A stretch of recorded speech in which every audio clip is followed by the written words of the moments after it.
The Galactic Council's chamber loomed vast and imposing, its crystalline walls refracting the glow of the twin stars outside. 100 species sat in their floating graph thrones, their forms varied, some scaled, some chitinous, others wrapped in robes of bioorganic silk. The air was thick with a scent of alien pheromones, the hushed murmurs of translation implants processing countless dialects into a singular, cold consensus. General Kadar of the Turawa Empire stood at the center of the assembly, his broad reptilian shoulders tense beneath his battle-scarred armor. His deep-set amber eyes flickered with frustration. He had fought wars across the spiral arms of the galaxy, had watched empires rise and crumble under the weight of their own arrogance. But never had he seen anything like the soldiers of Earth. His voice, rough from years of command, cut through the murmurs. I come before this council not as a servant of the Turawa Empire, but as a survivor. The chamber quieted. Even those who despised his kind knew to respect his battle-earned wisdom. Kadar let the silence stretch, forcing them to feel the weight of what he was about to say. I fought them. I led the first Turawa assault on one of their colonies. We had intelligence, overwhelming numbers, superior firepower. By every law of war, by every strategy we have honed over millennia, we should have won. He paused, his claws curling into a fist. But we did not. A ripple of discomfort spread through the chamber. The OS Theri Counselor Yavel, a high-ranking official of the ruling coalition, exhaled through his spherical vents in open disdain. His many-jointed fingers clicked against the console before him. We have heard these claims before, General Kadar. Humans are primitive. They lack biological enhancements, lack psionic abilities, lack the genetic advantages of the great species. You come before us claiming that they are a threat. Yet your empire's failure is hardly proof of their strength. Kadar turned his gaze to the towering form of General Vozik of the Grenther Dominion, a hulking mass of armored flesh, more beast than diplomat. The Grenther were feared throughout the galaxy for their sheer physical might. Even their shock troops required entire fleets to bring down in battle. I respect your warriors, Vozik. I have fought alongside Grenther berserkers. I have seen them rip through fortified defenses with nothing but sheer will. Kadar's voice darkened, but the humans are something else. Vozik's crimson eyes narrowed. You speak as if they are more than flesh and bone. Kadar's jaw clenched. Because they are. The room darkened as a holographic display activated. Footage from his personal recording, encrypted and smuggled past Turawa sensors, flickered to life. The scene was chaos, an alien battlefield torn apart by human ingenuity and desperation. The world had been Vandro's 7, a human colony. The Turawa forces had surrounded their last stronghold. The battle was supposed to have been a formality. Kadar's own voice echoed from the past. Advance. Break their lines. What followed was madness. The human soldiers did not retreat. They fought as if death was an afterthought. Wounded men kept shooting even as their blood soaked the ground. A soldier, missing an arm, picked up his rifle with the other and kept firing until his body finally collapsed from blood loss. Another human, his face half-burned from plasma fire, had tackled a Turawa commander to the ground, jamming a combat knife between the alien's exoskeletal plates, snarling with a primal fury that no training, no cybernetic enhancement could replicate. The footage shifted, showing a lone human dragging his fallen comrade behind cover while fending off 2 Turawa warriors with a sidearm. He had been hit twice in the torso. He should have been dead, but he kept going. Kadar deactivated the feed. Silence. It was Yavel who broke it, his voice dripping with skepticism. What exactly are you implying, General? That these creatures have somehow surpassed the great species? That they are our equals? Kadar took a step forward, his voice low, deliberate. I am saying that the moment you think you have broken them, that is when they become truly dangerous. Vozik let out a slow exhale, his war instincts forcing him to reconsider. Resilience. That is their advantage. Kadar's lips curled in something resembling a grim smile. Resilience. Adaptability. Sheer defiance of death itself. He turned to the assembly. We rely on superior firepower, on technology, on tactical precision. We wage war like it is a game of calculations. His voice deepened. Humans do not. War is in their blood. When you take everything from them, when you push them beyond their limits, they do not break. He stared into the eyes of each council member. They become something else. A tense silence hung over the chamber. Yavel leaned forward, his mandibles twitching. And yet, despite this superstition, despite these isolated incidents, we are still standing, and humanity is still confined to the lesser quadrant. His fingers tapped against the console. The Turawa Empire's failure does not equate to human superiority. You lost. That is all. Kathar's tail twitched. His muscles coiled and barely contained frustration. You misunderstand. His voice was steel. We did not lose. We survived. And there is a difference. Vozik's gaze lingered on the deactivated hologram. You claim they cannot be broken, that their spirit is their greatest weapon. Kathar's eyes darkened. I claim that if you push them too far, if you force them to the edge of extinction, they will become the thing that the galaxy fears the most. Yavel waved a dismissive hand. Enough of this fear-mongering. He gestured to the other council members. The matter of the human expansion has already been settled. The Galactic Coalition has voted. His many eyes gleamed with finality. Ragnar 9 will be neutralized. A demonstration. A reminder to humanity of its place. Kathar's breath stilled. He had suspected this decision, but to hear it spoken aloud, to witness the arrogance of this council cement humanity's fate so carelessly, it was madness. Vozik exhaled through his fanged maw. A full planetary invasion. Yavel's mandibles curled in satisfaction. A surgical operation. Clean. Efficient. The human colony will be eradicated before they can react. He smiled. A mercy really. Kathar's hands clenched. They had no idea what they were about to unleash. His voice was quiet, yet it carried through the chamber like the toll of a war drum. You are making a mistake. Yavel laughed. And you are a relic of a failed empire. Kathar turned, his steps heavy with the weight of foreknowledge. The council had sealed its fate. As he stepped through the chamber's exit, his mind already replayed the footage of Vandro's 7, of human soldiers who did not know when to surrender, of men who should have died but kept fighting. A single thought gnawed at him. The council believed they were about to teach humanity a lesson. They had no idea they were about to start a war the galaxy would never recover from. The sky above Ragnar was a swirling tempest of burning debris and atmospheric entry.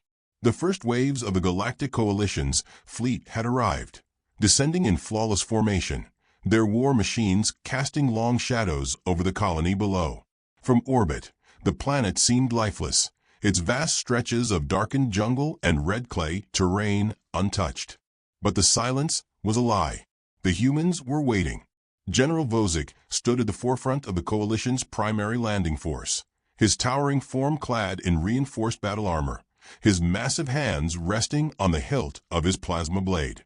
Behind him, thousands of Grenther warriors stood in disciplined ranks, their massive frames lined with segmented exoskeletal plating, their weapons humming with deadly energy. Flanking them were the precision-driven OS Thari units, the insectoid soldiers forming tight tactical formations, their multi-limbed frames twitching in anticipation. Overhead, Turawa gunships prowled the sky, scanning the surface for human activity. Yet there was nothing. No alarms. No panicked civilians. No desperate defensive measures. Vozik's crimson eyes narrowed. The reports had indicated this colony was home to at least 10,000 human settlers, protected by a garrison of Earth's Special Operations Forces. And yet, the landing sites were undisturbed. There was no resistance, no retaliation. The enemy was either overconfident or already defeated. A Turawa commander approached, his scaled brow furrowed. Scans indicate residual heat signatures within the structures, but no active movement. His tongue flicked in irritation. They are here, but they are hiding. Vozik exhaled slowly. This was not how human colonies fell. There should have been chaos, barricades, desperate broadcasts for mercy. Instead, they were met with a void. He turned to his officers. Advance with caution. The first squads moved into the colony's outer perimeter, weaving between modular buildings and prefabricated structures. The air was thick with the scent of damp soil and burned ozone. A trooper nudged open a door, his rifle trained inside. The room beyond was empty. No civilians. No bodies. Just half-eaten meals, flickering data screens, scattered belongings left in eerie stillness. Vosik felt the first flicker of unease. A Grenther warrior approached, his armor dusted with red clay. No sign of resistance, General. The settlement appears abandoned. Vosik's instinct screamed otherwise. He had waged wars for decades. He had seen desperate defenses, massacres, last stands. This was something else. The humans had not fled. They had prepared. A sharp, rhythmic clicking filled the air, OS Thericom signals. A scout unit had detected movement deep within the jungle that stretched beyond the colony's outskirts. Heat signatures, multiple, scattered, vanishing before sensors could lock onto them. Vosik's fangs bared. They are hunting us. A static burst cut through the coalition comms network. Then a voice. Rough, unshaken human. You should have listened. Before the words could even register, the world exploded. The first Tarawa gunship detonated mid-air, torn apart by a projectile too fast for sensors to track. Coalition troops barely had time to react before the jungle erupted with gunfire and firebombs, the trees themselves seeming to spit death. Soldiers fell, some screaming, some simply vanishing into the underbrush as something, many somethings, moved with lethal precision through the darkness. Vosik bellowed orders, activating his personal energy shield just as a rail round tore through the air where his skull had been moments before. He turned toward the source, a rooftop. A human sniper, gillied into the environment, had already repositioned before Vosik could return fire. The bastard wasn't just trained. He was a phantom. The OS Theri squads attempted to regroup, their advanced targeting systems locking onto vague signatures. But the humans were already gone before the plasma fire could reach them. They were not fighting from defensive positions. They were in the shadows, in the trees, in the very air. The jungle itself had become their weapon. Coalition forces scrambled for cover, their rigid formations collapsing under the chaos. Tarawa warriors attempted to take to the skies, but something severed their propulsion systems mid-flight. Thin, near-invisible wires stretched between trees, slicing them from the air like insects in a spider's web.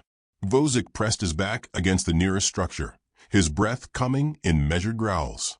This was not war. This was slaughter. A human figure emerged from the darkness, stepping onto the battlefield as if he owned it. The man was tall, lean with coiled strength, his body wrapped in armor that bore no insignia. His rifle was slung across his back. He didn't need it. His presence alone carried more weight than any weapon. Major Elias Hayden. Vosik knew the name. Earth Special Operations Forces, the Black Wolves.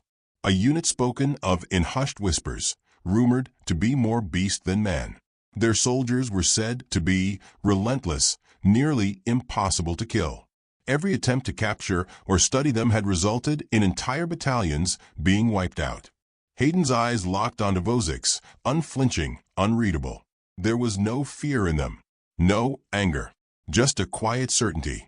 You should have stayed in your sky fortresses, Hayden said, his voice calm. This planet's ours now. Vosik snarled, gripping his plasma blade. You cannot hope to win. We are the Galactic Coalition. We are the ruling force of the stars. Hayden tilted his head, as if considering the words, then smirked. That's the problem with you lot. He stepped closer, unfazed by the war zone around him. You think ruling means winning. You think technology and numbers make you untouchable. Vosik lunged, plasma blade flashing in the dim light. It should have been an execution.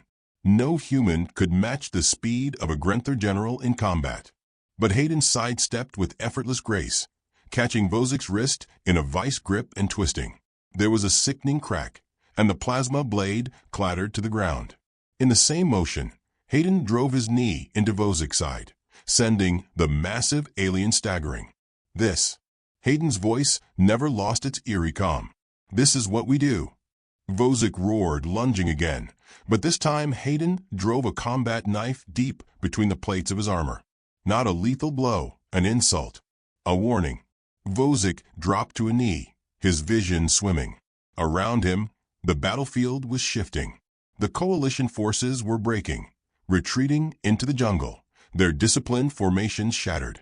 The humans weren't just winning. They were dismantling them. A sharp whistle cut through the chaos, and Hayden glanced to his side.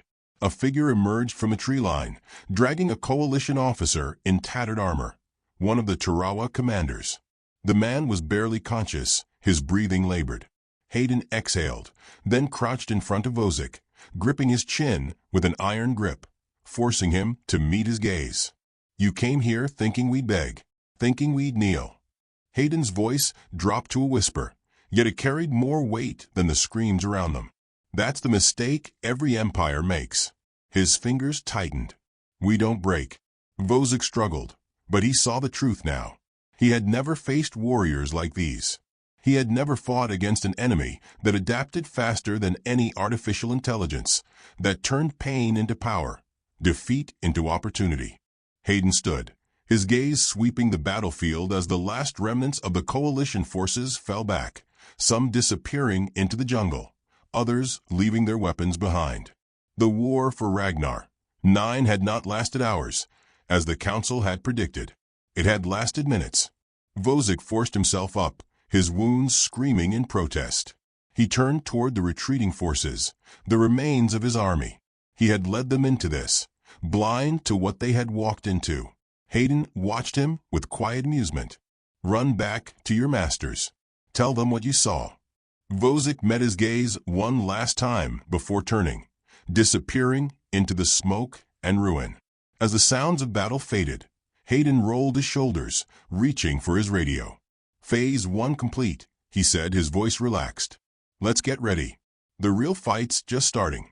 The Galactic Council chamber was in chaos. A dozen species shouted over one another, their voices layering into a cacophony of fear and denial. Holograms flickered midair, each a stark testament to the catastrophe unfolding on Ragnar. Footage from retreating units showed forests burning, bodies of coalition soldiers scattered like discarded husks, and the eerie absence of human casualties. The humans hadn't just defended their colony. They had annihilated their invaders with brutal efficiency.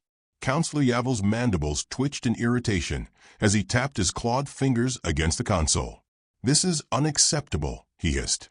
The most advanced military force in the galaxy, routed by a colony of primates. General Vozik sat at the far end of the chamber, his posture rigid, his bruised and battered form wrapped in medical regenerators. He had been retrieved barely alive, his wounds deep but his mind sharper than ever. He said nothing as the council bickered, but his silence carried weight. Kadar, watching from the periphery, took no satisfaction in being right. The fools had dismissed his warning.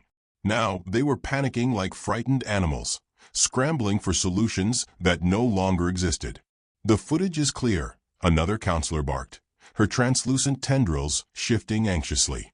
They fight beyond logic, beyond biology. They endure wounds that should kill them. Their tactics are unpredictable. How do you defeat an enemy that refuses to acknowledge when it's already lost? Yavel exhaled sharply. You stop playing by their rules. His compound eyes flickered toward the central holo display. Deploy the bioweapons. A murmur rippled through the assembly. Even the most ruthless factions hesitated at the mention of such measures. The coalition had created biological warfare for extreme contingencies, meant to neutralize entire planetary populations within days. It was a method of war that was clinical, absolute. Kadar's claws gripped the armrest of his seat. You still think this will end in victory? Yavel's gaze snapped to him. What would you have us do, then? Negotiate? Surrender? Kadar's jaw tightened. I would have had you listen before it came to this. Yavel sneered. And yet here we are. With a flick of his claw, the order was given. The skies above Ragnar 9 darkened as coalition carriers released their payload. Canisters the size of drop pods descended in coordinated strikes, dispersing viral agents engineered to dismantle human physiology.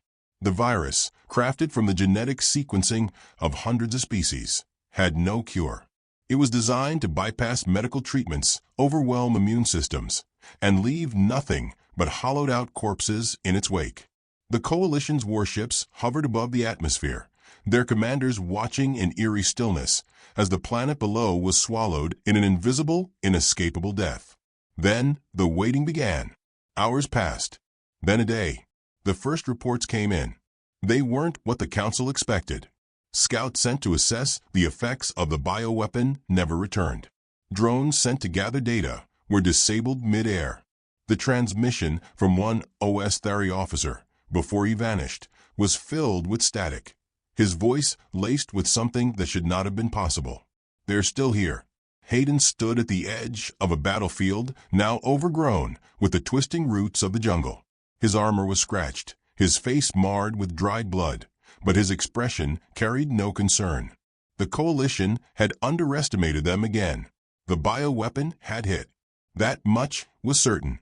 The air had thickened with an unnatural haze, the kind that should have suffocated lungs, melted tissue, ruptured organs. And yet, here they stood. His men were alive.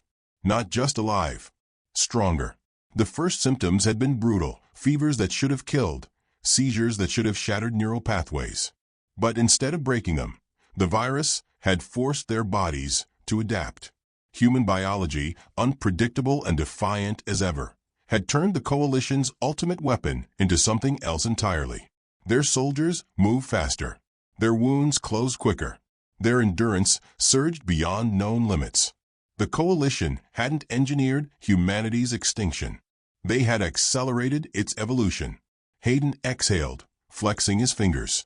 He could feel the difference in his own blood, the way his muscles coiled with newfound precision, the way his senses had sharpened. Whatever the virus had intended, it had failed. The jungle shifted behind him. A figure emerged, massive and armored in Tarawa battle gear. Kadar. Hayden didn't reach for his weapon. If the Tarawa general had wanted him dead, there wouldn't have been a warning. Kadar approached slowly, his reptilian features unreadable. He had watched the broadcasts, had seen the horror unfold from the coalition's own vantage points. He had heard the silent screams of officers who realized their greatest weapon had not only failed, but backfired. Hayden smirked. Come to surrender? Kadar studied him carefully. Come to warn you. Hayden raised a brow. Funny. That's what you tried to do for them. Didn't seem to work. The Tarawa general let out a slow breath. They will not stop. Hayden nodded. Neither will we. Kadar looked around the battlefield. The remains of fallen alien soldiers, the war machines stripped and repurposed with human ingenuity. You don't understand, he said quietly. They won't let you exist. They cannot. Because if they do, then it means they were wrong. He met Hayden's eyes. And that is something the Council will never accept. Hayden crossed his arms. So they'll throw everything they have at us. Kadar nodded. Hayden considered this, then smirked. Good. Kadar's expression darkened. You do not fear what is coming. Hayden stepped forward, his presence commanding, unshaken. They think war is about control, about strategy. They think they can dictate when it starts, when it ends. He tilted his head. That's their mistake. Kadar exhaled. He had seen countless species fight, had studied their tactics, their weaknesses. He had thought he understood what drove warriors. But these humans, what burned inside them was something else entirely. Then I will fight with you, he said. Hayden's smirk widened. Smart choice. Kadar took one last glance toward the darkened sky, where the coalition's fleet loomed like distant gods preparing their next judgment. He had tried to warn them. Now it was too late. For them. Hayden turned to his men, their gazes steady, unbroken. They had been pushed, tested, nearly eradicated. But they had survived. More than that, they had become something unstoppable. As the first signs of another incoming invasion flickered across their scanners, Hayden rolled his shoulders and reached for his rifle. Let's finish this. The stars above Ragnar 9 burned with the fury of approaching war. The coalition fleet loomed in orbit, a vast armada of warships, carriers, and siege platforms, their weapons primed for annihilation. The Galactic Council had cast aside diplomacy, abandoned restraint. This was no longer a conflict to subjugate or correct. This was extermination. Hayden stood atop a ridgeline, watching the distant glow of descending drop pods as the next wave of coalition forces prepared to land. The jungle behind him was no longer a battlefield, but a fortress. Human engineers had repurposed alien technology, integrating Tarawa shielding, OS-Thari targeting systems, and Grenthar energy cores into Earth's weaponry. What had once been primitive defenses had become a technological nightmare for the coalition. Cathar stood beside him, his reptilian eyes scanning the horizon. The Tarawa general had seen planetary invasions before. He had led them, but never had he witnessed an enemy adapt like this. The humans did not just recover, they became stronger. The virus that should have decimated them had forged them into something beyond understanding. They will burn this planet to its core, Cathar said, even if they have to destroy their own forces to do it. Hayden smirked, shouldering his rifle. Then let's make them regret it. The first impact tremors rippled through the ground as the coalition troops deployed. Grenthar shock battalions surged forward, their massive forms lumbering through the terrain, plasma cannons mounted to their armored shoulders. OS-Thari snipers positioned themselves along high ground, their multi-eyed visors scanning for targets. Tarawa aerial divisions spread through the sky like a metallic storm, their weapons humming with charged energy. The coalition had learned. They would not underestimate the humans again. But it was already too late. Hayden gave the signal. The jungle, seemingly lifeless, erupted in chaos. Concealed artillery positions unleashed hellfire, railgun rounds tearing through enemy armor like paper. Soldiers emerged from burrows and trenches, their movements faster, sharper than any human should be capable of. They did not fight defensively, they surged forward, closing the distance with terrifying speed. A Grenthar soldier, towering over any human, swung a plasma hammer toward a lone Black Wolves operative. The human sidestepped with an unnatural grace, planted a knife deep in the alien's throat, and was gone before the body hit the ground. The war had shifted. Humans were no longer fighting for survival. They were hunting. Vosik led the coalition charge from the front, his rage boiling over from the humiliation on Ragnar 9. He had vowed to rip Hayden apart with his own hands, to make the humans understand what it meant to face true power. But as he watched his forces fall, as his soldiers screamed through fractured comms, an unshakable feeling took root in his mind. Fear. He had never feared an enemy before. But these were no longer men. He barely had time to react before Hayden appeared in front of him, rifle lowered, eyes alight with something that made the Grenthar general's blood run cold. You again, Vosik growled. He flexed his claws, preparing for the fight. Hayden grinned. You came all this way just to lose again? Vosik lunged, faster than before, his genetic augmentations pushing him beyond his limits. But Hayden was faster. He ducked under the strike, driving his fist into the alien's ribs with force that shouldn't have been possible.